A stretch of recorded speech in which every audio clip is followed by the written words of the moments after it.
ওই যে তারা না জান্নাতের মধ্যে আবার বলছে সেদিন মোর খবর দিও মুর্শিদের দরবারে। হ্যাঁ, সেদিন আমার মুর্শিদের দরবারে খবর দিও। আমার পীর ভাই যারা আছে, যারা জিকির আজকার করে, কান্নাকাটি পারে, তাদের কাছে আমার সংবাদটা যেন পৌঁছে যায়।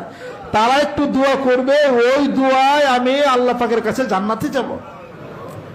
মানুষ মৃত্যুবরণ করলে পরে সে তো এমন অসহায় হয়ে যায়, সে তার ছেলে সন্তান কবরের পাশ দিয়ে যায়, কবরের মাঝে ঘুমাইয়া থাকে, কেড়ে সাপনি খোরা, কহে না তো কথা, শুধু শুনে কথা, কত যে বর্ণ চোরা, নীরব ভাষায় কি ব্যথা জানাই প্রিয়জন কাছে গেলে, বলিব সকলে একদা তোমরা আমাদের মাঝে এলে।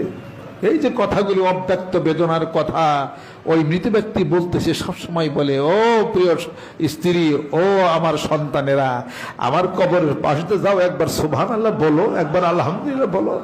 নিষ্ঠুর ছেলে সন্তানেরা আর পিতামাতার খোঁজ খবর সে রাখে না।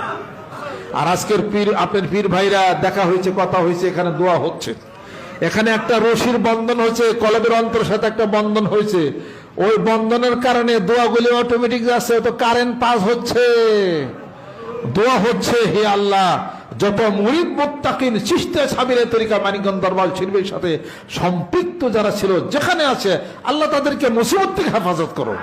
আল্লাহ যারা ইন্তকাল করেছেন, এর হাদিয়াটুকু জিকির হাদিয়া তাদের কবে রুহুর মধ্যে পৌঁছে দাও।